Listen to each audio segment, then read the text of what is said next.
It was 5:35 a.m., and I was sitting in a booth at the country inn. I sipped my coffee and waited for Rachel to bring me my bacon pancakes.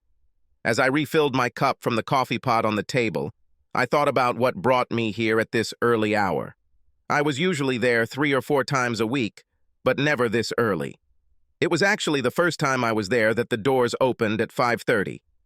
I probably should have just gone home and went to bed, but I didn't because I knew I wouldn't get enough sleep, and even if I did, only God knows what my dreams might have been like.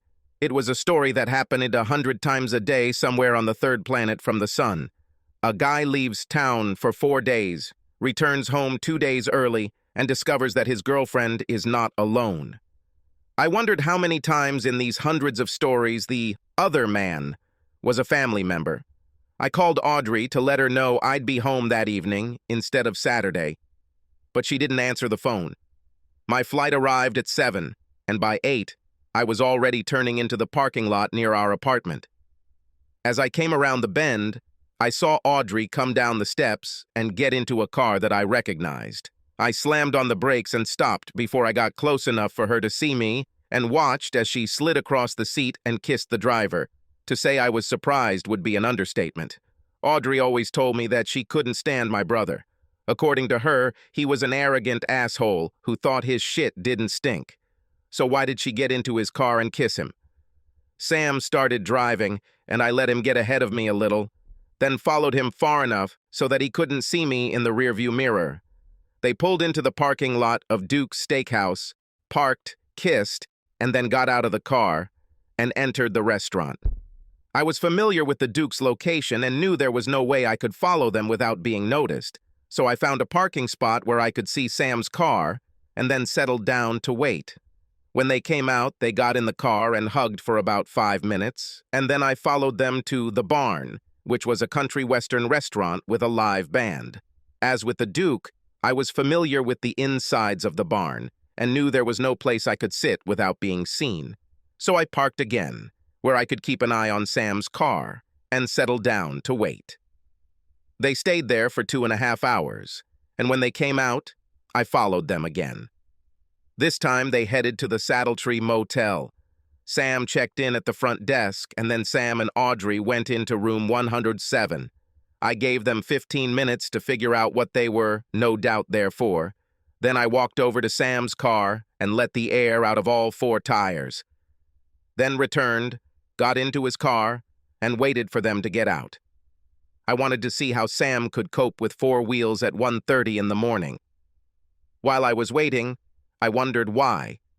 Since I wasn't expected for 2 more days, they didn't use the bed in the apartment, and then I realized that they couldn't do it because of Eva, Audrey's sister, and Sam is damn sure he couldn't take Audrey home with him because Mom and Dad would know since he still lived at home. Anyway, sort of.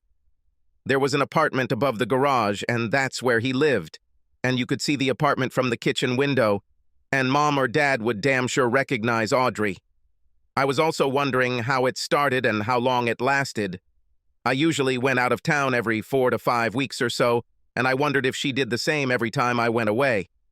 After a couple of hours, I resigned myself to the fact that they were staying there for the night, stopped my vigil, and headed to the apartment.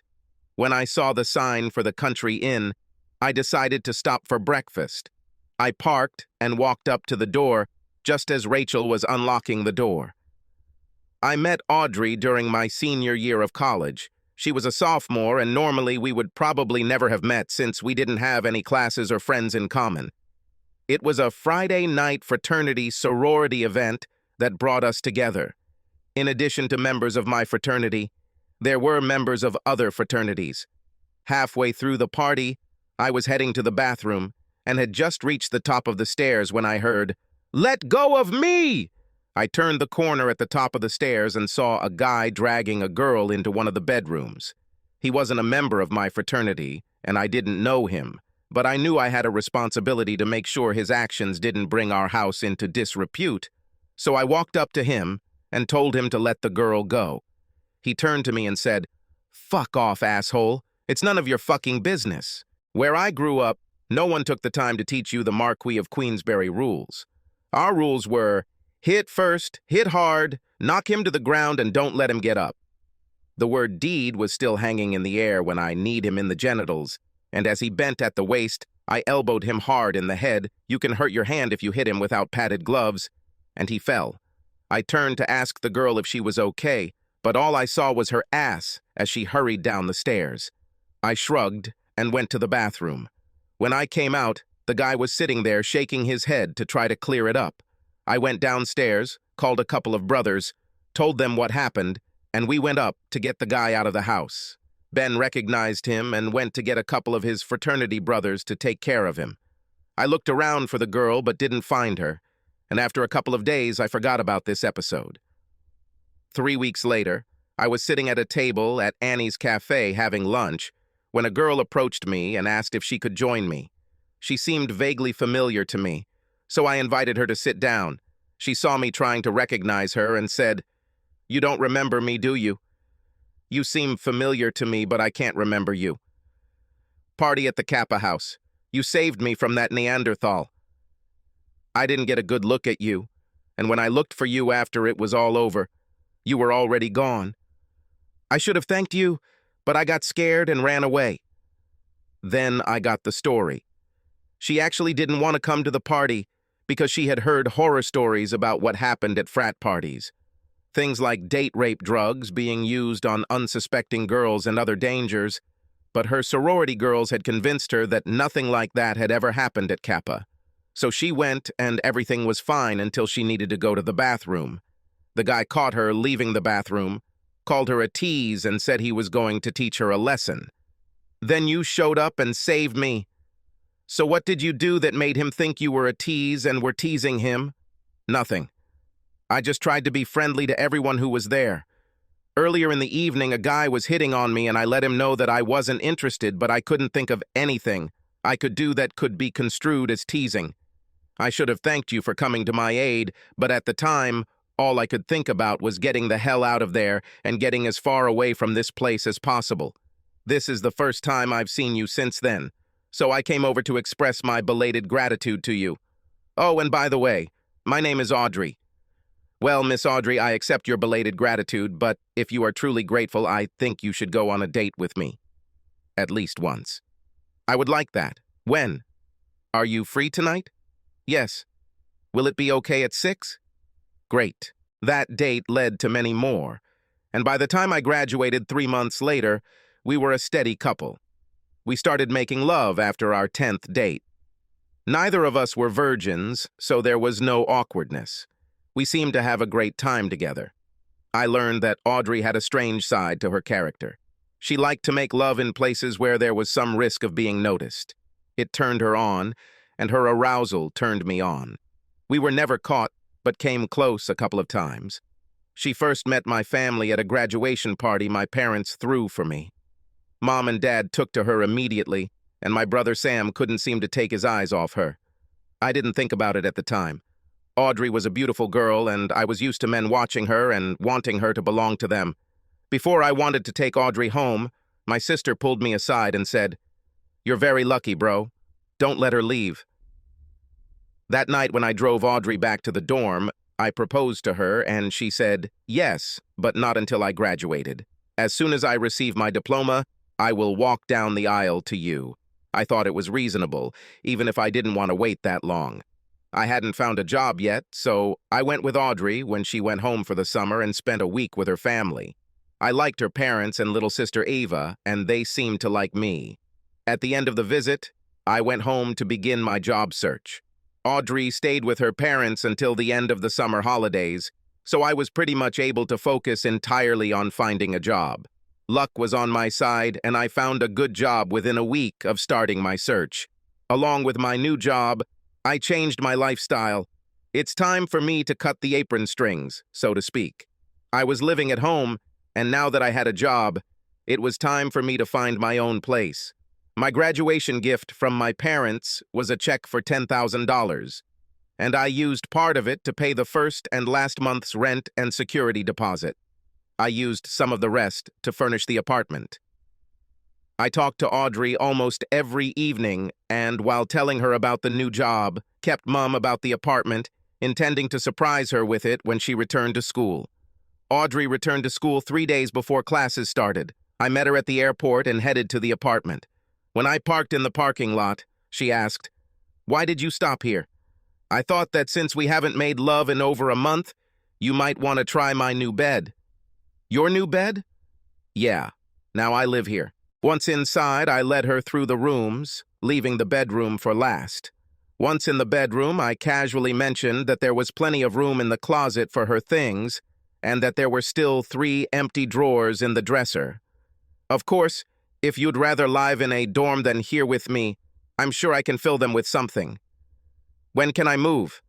"Well, I guess we could go get your things now instead of making love now and then going to get your things later." "Oh shit. Decisions, decisions, decisions. What the heck? I think since we're already here, we could make love first." She must have been just as horny as I was, because she damn near fucked me to death. After a few rounds, we snuggled together and fell asleep. The next day, Audrey drove me to work and left my car to move her things from the sorority house to her apartment.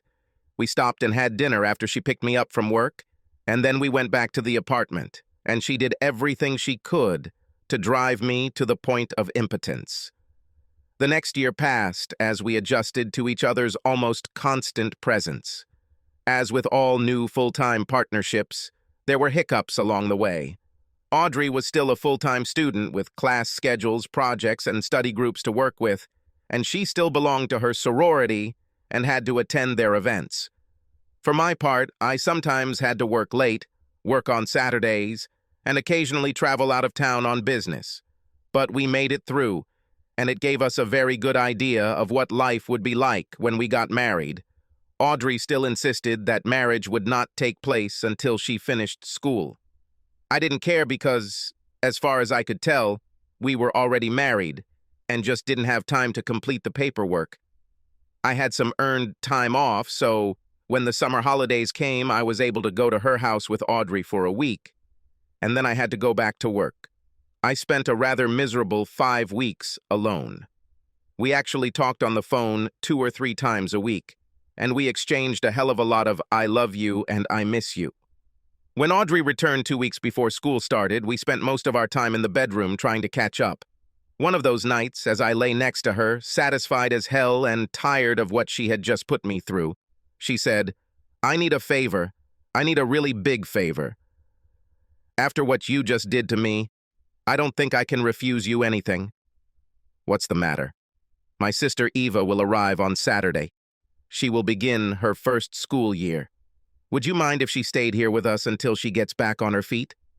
I liked Eva, and since the spare bedroom was not in use, I had no reason not to let Eva use it. "No problem, honey, but you may have to put a rag in your mouth when we make love. You can be a little noisy, you know, and I wouldn't want to disturb Eva's sleep." "I'm not that noisy." "Oh, yes, it is so, and I will now prove it." And I did it. We met Eva at the airport and hosted her with us. There were some changes made to the way Audrey and I lived. Adjustments needed to have Eva with us, but things soon got better for us. Eva was a very beautiful young lady, and it wasn't long before she started dating, and her going on dates gave Audrey and I a lot of alone time, enough to make sure our sex life doesn't suffer. And then the trip began, which allowed me to return home 2 days earlier. I froze over my breakfast. I needed to go home, shower, and get ready for work, but I wanted to give Eva enough time to leave for class. If she had still been there when I got there, my natural question for her would of course have been, "Where is Audrey? What would get her into all of this?" She knows I was supposed to be out, and she knows Audrey didn't come home last night, and I'm sure she's smart enough to put 2 and 2 together and come up with the right answer. But then again, maybe Audrey gave Eve a perfectly good excuse. But it didn't matter what story Audrey told Eve because I knew the true story. Among the thoughts I had during breakfast was what I was going to do now. That Audrey was the story was a given, but what were the mechanics of the breakup supposed to be? Confrontation? Or should I just pack up her things, put them outside, and not bother talking to her? Then, of course, there was my brother. What was I supposed to do with him? This was a much harder question to answer because whatever I did with him would inevitably involve my parents.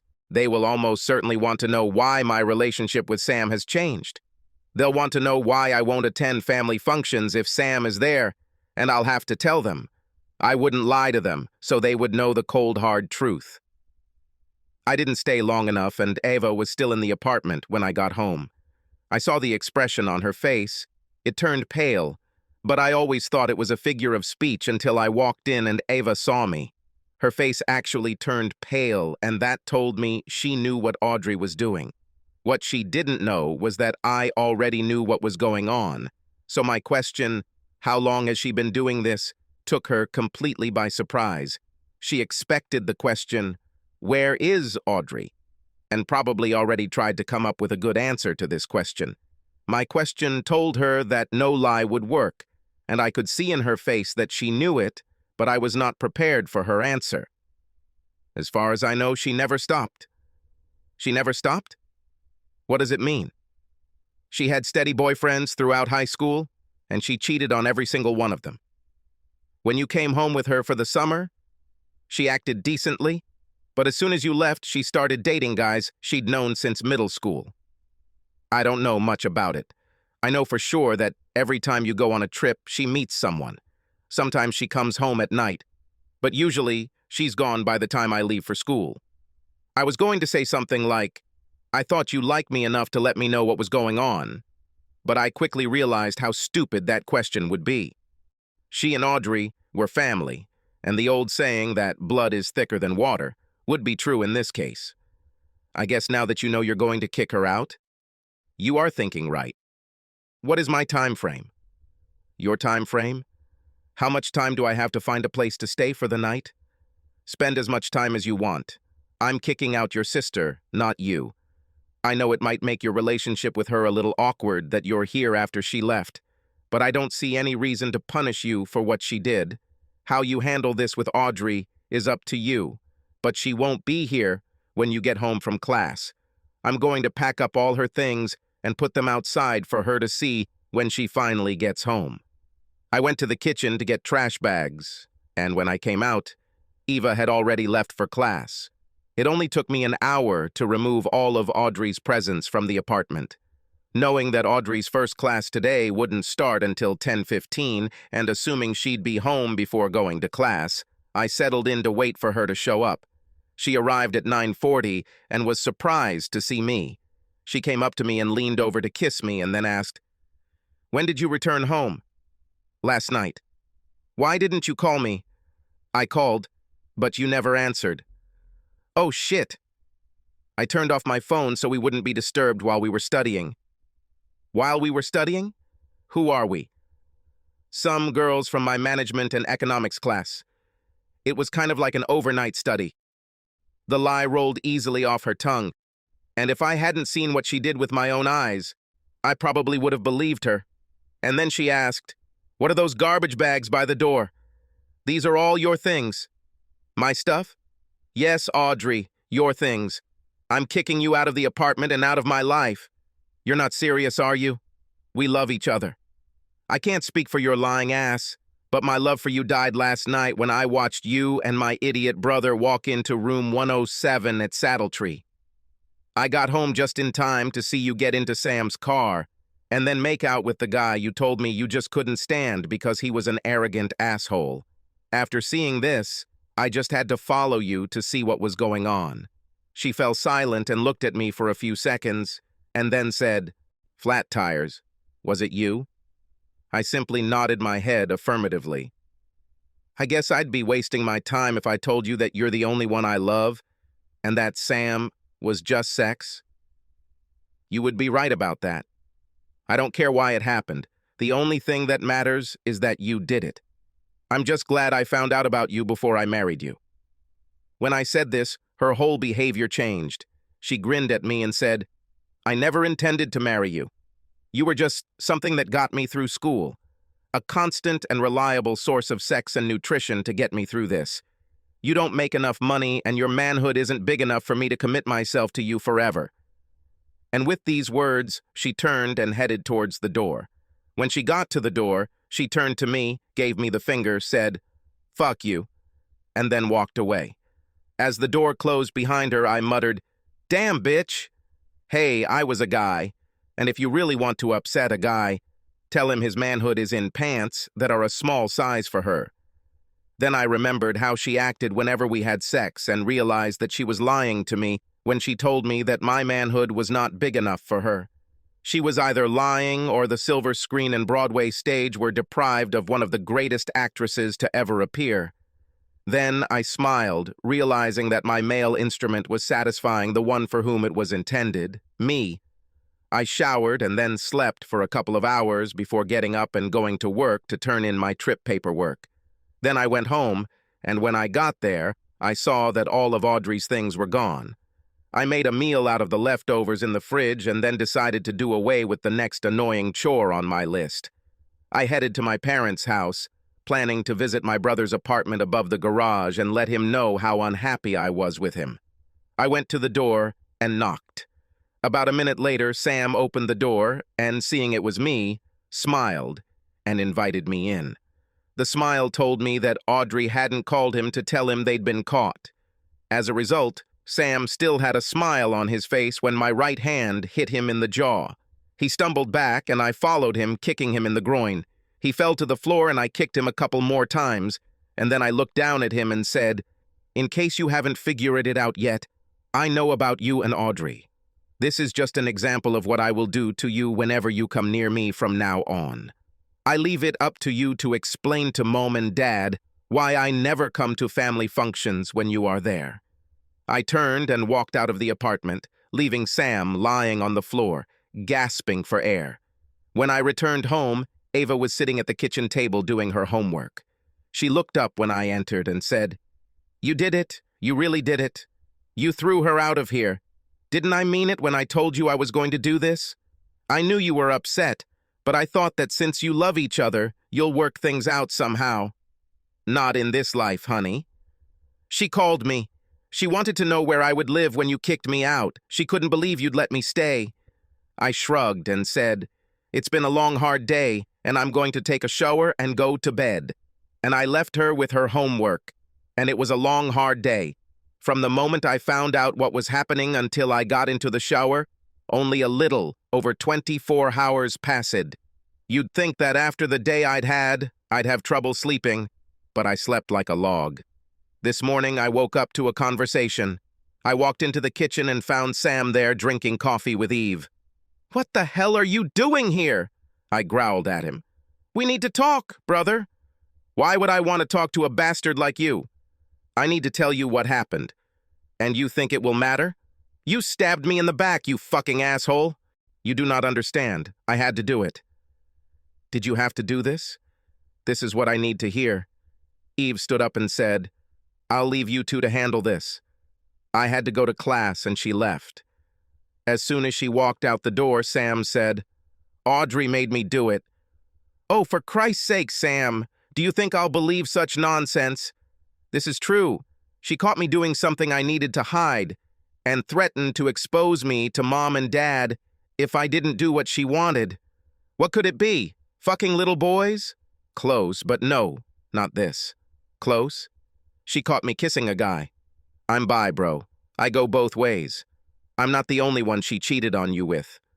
"It happened during your trip to Baltimore. I was at a party thrown by a couple I knew who were bi and who were swinging. It was a party for like-minded people, and I was there with a guy I know when she walked in with another guy I know who is going both ways. She pretended she didn't know me, and we avoided each other all night. But it was impossible to ignore what she was doing. Half an hour after the party started, she was already pulling the train. Every guy there except me fucked her at least twice, some 3 times. The next day, she called me and said we needed to talk. We met at Bud's bar, and she told me everything. I do what she wants and when she wants. Otherwise, she would give me away to Mom and Dad. I couldn't let that happen. Mom would probably accept it, even if she didn't like it. But, you know Dad and how he feels about anyone who isn't 100% heterosexual. There was no way in hell I could let him find out about this. This woman was one sick bitch, bro. She enjoyed being able to control me. She didn't like me, but she enjoyed the fact that she could make me do whatever she wanted. You have no idea how many hours I spent trying to figure out a way to tell you what a bitch she was. without exposing myself. And now I'm waiting for her to tell Mom and Dad just out of pure vindictiveness. At least you got rid of her. Audrey never called my parents, and Sam and I managed to mend our relationship. Eva lived with me for another 7 months, and no, I never touched her. Although Audrey continued to try to get her to join a sorority and live in the dorms, but Eva wanted no part of that kind of life. She eventually found a nice guy and moved in with him, but we remained good friends. I lost track of Audrey after I kicked her out, and a couple of times Eva tried to tell me about Audrey, but I refused to talk about it, and soon she received a message that I did not want to hear a single word about anything concerning her sister. Well, that's not entirely true. She told me about one thing Audrey was going to do, and I'm glad she did it. I managed to get inside without anyone recognizing me, and I sat in the back. This was my big chance to get back at Audrey, and I nearly wet my pants waiting to do it. I looked at the guy standing there and guessed that he must have money and the manhood size in his pants that Audrey required. I was really shaking in anticipation when this moment came, and I heard, "If there is anyone here who knows why these two people should not be united in holy matrimony, let them speak now or forever. Hold their peace." I stood up and said, "Yes, I have. This bitch is a cheating slut. While she was engaged to me, she cheated on me with my own brother. And when I was out of town on business, she pulled trains with a bunch of guys and also got screwed by members of a swingers group." I turned to face the future groom and addressed him personally. "If you want this slut as your wife, that's your business. Just remember the axiom that once a cheater, always a cheater." And then, taking advantage of the stunning silence, I walked out of the church with my head held high and a big smile on my face, passing Audrey prostrate on the floor, sobbing in pain and humiliation. Life is beautiful and goes on.